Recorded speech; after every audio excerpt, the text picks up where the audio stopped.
This intricate narrative of Genesis reveals profound connections between names, divine authority, and prophetic lineage, which shape the foundations of biblical history. Let's explore these interconnected elements, which demonstrate how carefully the Torah constructs its message about authority, identity, and prophetic fulfillment. The story begins with a momentous encounter in Genesis 14:18 between Abram and Melchi Tzedek, who serves as priest of Abram's ancestral homeland at Terach's territory. This meeting carries special significance because Abram originated from Leal Alyon, also known as Shalem, a name which poetically describes where the sky meets the earth or possibly refers to a volcanic location. The text reveals a crucial linguistic and theological connection. Abram's name shares equivalence with Leal Alyon, whilst Melchi Tzedek holds the title Cohen Leal Alyon. This parallel naming creates a spiritual bond between the two figures, with Melchi Tzedek bestowing a blessing upon Abram in his capacity as Cohen.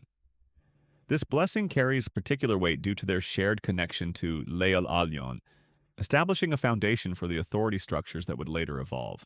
Genesis 15 illustrates, when Abram obtained Melchizedek, Cohen Leal Alyon's blessing, a form of godly figure called herself Magan appeared to Abram and said to Abram he became fertile and will have Ishmael from Hagar. Magan also prophesied Hagar to become pregnant from Isaac. However, Yahya Cain's bloodline is harmful toward Abram Seth's bloodline. Thus, Abram's bloodline must destroy Yahya Cain's lineage. Then if Yahya bloodline to mix with Abram's Seth's lineage, then punishment of Yahya bloodline to harm towards Seth's bloodline, prophesied as 400 years exile, natural selection, and Masek known as the house of bondage, which means captured spirit with no return. Torah prophesied when Seth's bloodline destroy Dan's territory will possess massive wealth. This means most Yahya Cain's bloodline is at Dan's territory. A transformative moment occurs in Genesis 17:4-5, when a godly figure appeared to Abram and said, I am El Shaddai, and blessed Abram with a new name, Abraham. This divine act comes with a profound promise. Abraham would become the father of multiple nations. This name change represents more than a simple relabeling. It fundamentally alters Abraham's relationship with both divine and earthly authority.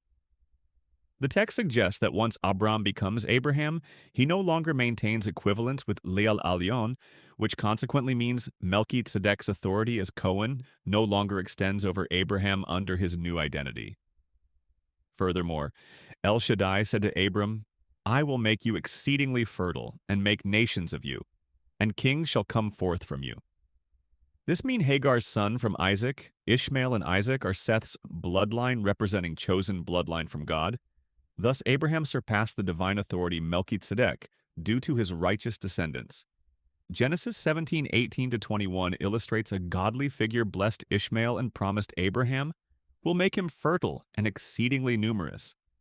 Ishmael shall be the father of 12 chieftains, a great nation.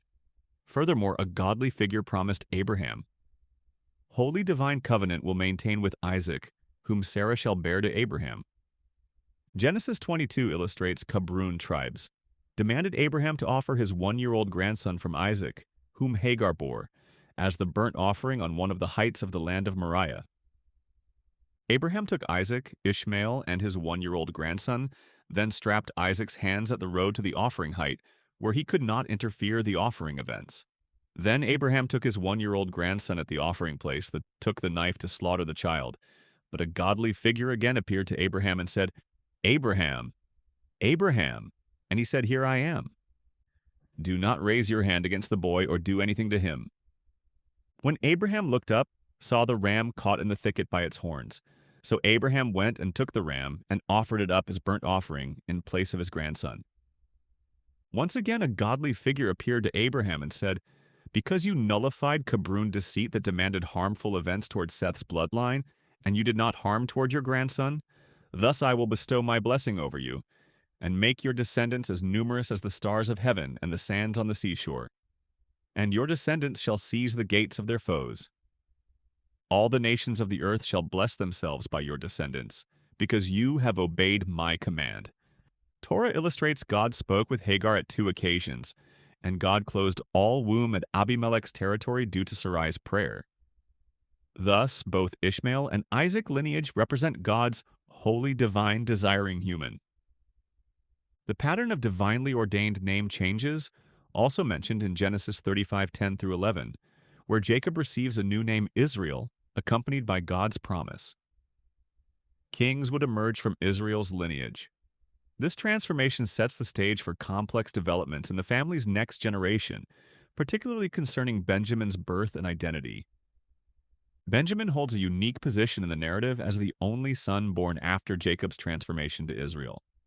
The text reveals intricate details about Benjamin's genetic heritage, indicating Benjamin had Judah's DNA. This connection becomes crucial in understanding Benjamin's role in fulfilling the Melchim, king's prophecy found in Torah.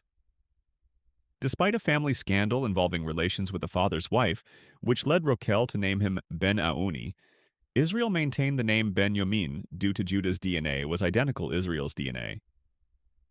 The careful construction of these interconnected elements reveals the Torah's sophisticated approach to establishing and maintaining divine authority and royal lineage generation after generation. Torah illustrates Abram's name change, genetic connection, and symbolic representation builds upon previous elements to create a cohesive narrative about the establishment of divine kingship from Abraham's lineage. Furthermore, Torah mentions Sarai's name change to Sarah when God promised her to bore a son named Isaac. The concept of name change creates a unique bridge between different aspects of Torah prophecies, but mostly signified fertility and righteous descendants. These multiple layers of meaning, expressed through names, relationships, and prophetic promises, work together to communicate complex theological and genealogical concepts. The narrative employs various complementary means to establish its message, including direct divine intervention through name changes, genetic relationships, and symbolic representation. Every element builds upon previous developments to create a comprehensive narrative about the establishment of divine kingship from Abraham's lineage, demonstrating the Torah's careful attention to detail in constructing its message about authority, identity, and prophetic fulfillment. I hope this episode could enlighten new understanding from Torah, and thank you for listening. Please follow Torah Truth Podcast. Until next episode, stay blessed.